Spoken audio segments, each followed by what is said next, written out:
Hello everyone, ये है part 2 of important questions of international law. ये मैंने काफ़ी एलएलएम एंट्रेंसेस से मैंने उठाए हैं प्रीवियस ईयर क्वेश्चंस, और ये इम्पॉर्टेंट है आपका यूजीसी नेट एग्जाम के लिए भी। पार्ट 1 का लिंक भी है डिस्क्रिप्शन में। और अभी शुरू करते हैं हम पार्ट 2 के क्वेश्चन से। ठीक है, what are the formal sources of international law? देखिए, formal sources also means primary sources, and इसका आंसर है option C, treaties, customs and general principles of law. There are 3 sources of law under formal sources और primary sources.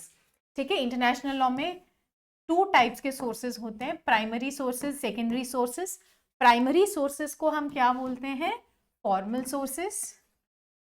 ठीक है, और secondary sources को क्या बोलते हैं? सब्सिडरी। सब्सिडरी। तो फॉर्मल में 3 आते हैं, क्या है आपका? Customs, treaties and general principles of law, GPL, general principles of law. और सब्सिडरी में क्या क्या आता है? सब्सिडरी में आपका आता है jurist opinion.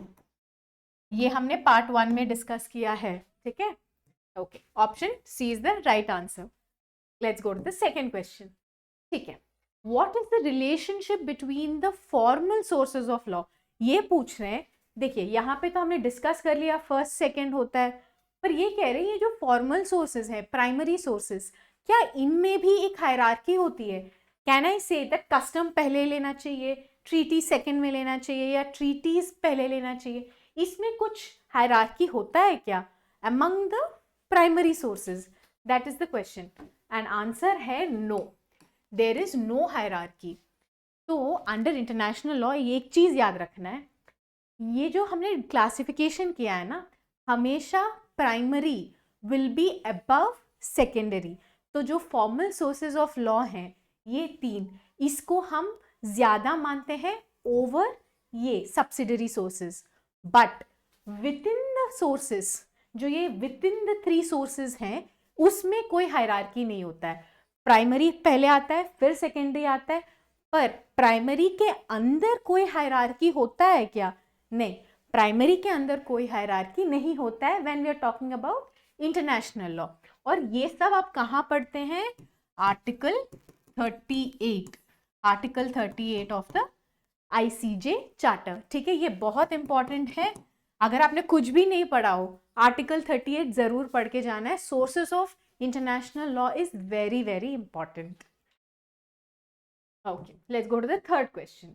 Okay, rule of just cogence. Just cogence क्या होता है? customary international law होता है। जो ऐसा customary international law है जो सारे countries follow करते हैं, जो चाहते हुए भी वो वहां से, मतलब वो लॉ से वो बाहर एक्ट नहीं कर सकते, ये सब पे एप्लीकेबल होता है। तो ऐसा जो लॉज होते हैं उसको बोलते हैं हम जस्ट कोजेंस। एंड क्वेश्चन है कि ऐसा जस्ट कोजेंस में first, what was the first जो एक्चुअल में मतलब प्रॉपरली उसको रिकॉग्नाइज किया है? तो ऐसा कौन सा है अमंग द ऑप्शंस जो है फर्स्ट रिकॉग्नाइज्ड? वो है आपका जेनोसाइड। सारे कंट्रीज ने फर्स्ट क्या माना है? ये माना है कि genocide is bad, they can be no country जो जेनोसाइड करेगा। तो prohibition of genocide is the first thing that has been accepted in just cogence. ठीक है, नेक्स्ट, पैक्टा संट सर्वांडा, इसका मीनिंग क्या होता है?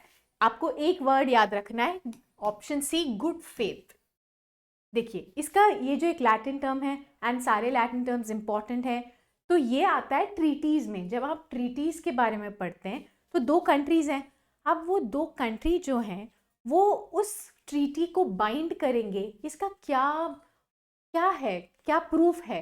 कि जैसे मान लीजिए कंट्री ए कंट्री बी है, कंट्री बी कैसे ट्रस्ट करे कंट्री ए को कि वो ट्रीटी को फॉलो करेंगे? इसका आंसर है गुड फेथ। तो ऐसे बोलते हैं कि देखिए, इंटरनेशनल लॉ में कोई पावर नहीं होता है, कोई सॉवरेन नहीं होता है, बट जो पार्टीज हैं वो म्यूचुअल रेस्पेक्ट से काम करेंगे, एंड वो जो गुड फेथ रखेंगे और सारे टर्म्स को अबाइड करेंगे, तभी वो 2 पार्टीज वो ट्रीटी को सक्सेसफुली इंप्लीमेंट करेंगे। तो पैक्टा संट सर्वांडा का मतलब होता है जो भी पार्टीज है वो गुड फेथ में एक्ट करेंगे, और वो रेस्पेक्ट करेंगे, जो भी प्रोविजंस है ट्रीटी का उसको रेस्पेक्ट करेंगे। ठीक है, तो ऑप्शन है C. Next, according to Indian maritime zone act, EEZ, EEZ का फुल फॉर्म क्या है? Exclusive economic zone. ठीक है, ये याद रखना, EEZ का मतलब in the context of maritime law, EEZ का मतलब क्या होता है? Exclusive economic zone. तो ये पूछ रहे हैं कि इसका लिमिट क्या है। ठीक है, देखिए आंसर है 200 माइल्स। यहाँ पे जो माइल होता है इसको कभी कभी ऑप्शन में ये लिखा होता है nautical mile, and this is the correct measurement, क्योंकि हम बात कर रहे हैं इन वाटर, राइट? तो वाटर जैसे माइल्स होता है जब आप नॉर्मल रोड पे डिस्टेंस मेजर कर रहे हैं, जब आप सी में डिस्टेंस मेजर कर रहे हैं उसको हम बोलते हैं नॉटिकल माइल। तो यहाँ पे सारे ऑप्शन तो माइल है, तो ऑटोमेटिकली उसको हम पढ़ रहे हैं एज नॉटिकल माइल, पर अगर ऑप्शन में नॉटिकल माइल है तो the right answer will be 200 nautical miles. ठीक है, आपको ऐसे याद रखना है। मैं यहाँ पे बता देती हूँ कॉन्सेप्ट। मान लीजिए ये है बॉर्डर ऑफ द कंट्री। ठीक है, यहाँ पे लैंड खत्म हो जाता है और यहाँ पे सी है। ठीक है, तो यहाँ पे आप एक लाइन ड्रॉ करेंगे, इसको बोलेंगे बेस लाइन। ये टर्म सारे इंपॉर्टेंट है, मेरे साथ साथ अभी बाय हार्ट कर लो। ठीक है, बेस लाइन है, बेस लाइन से 200 नॉटिकल माइल्स में क्या होता है? इतना होता है EEZ, एक्सक्लूसिव इकोनॉमिक जोन। ठीक है, बेस लाइन से 200 nautical miles. Okay, next question, who is called father of international law? Option is a, Hugo Grotius, father of international law. या फिर कुछ पूछते हैं और आपको नहीं पता है और आपको गेस करना है ऑप्शन, तो मैं तो कहती हूँ इंटरनेशनल लॉ में से it is Hugo Grotius, because काफ़ी चीज़ें इंटरनेशनल लॉ का यही जूरिस्ट है जिन्होंने ये किया है। ठीक है, ही इज़ अ जूरिस्ट, इनको हम जूरिस्प्रूडेंस में भी पढ़ते हैं, and he is important for international law. ठीक है, नेक्स्ट, कॉन्टिनेंटल शेल्फ क्या होता है? देखिए, ये भी आपका मैरीटाइम लॉ में आता है, लॉ ऑफ सीज में आता है, और इसका मीनिंग ये होता है ऑप्शन सी, जो सबमर्ज्ड बेड होता है। देखिए मैं डायग्राम में एक्सप्लेन कर देती हूँ, वो बहुत इजी होगा, डायग्राम याद रखना है। ठीक है, ये जो ऑरेंज कलर में है ये है आपका लैंड। ठीक है, और ग्रीन कलर में है आपका सी, मान लेते हैं ये है सी। देखिए यहाँ पे तो एट दिस पॉइंट, ये पॉइंट ए पे तो आपको लैंड दिख रहा है क्लियरली, बट ये जो पॉइंट्स हैं इसमें ऐसा अगर ऊपर से देखेंगे तो ऐसा लगता है कि ये BCDE का लैंड एग्जिस्ट नहीं करता है, क्योंकि ऊपर से तो सिर्फ आपको पानी दिखेगा, ये नीचे का लैंड नहीं दिखेगा, है ना, क्योंकि ये सबमर्ज्ड है।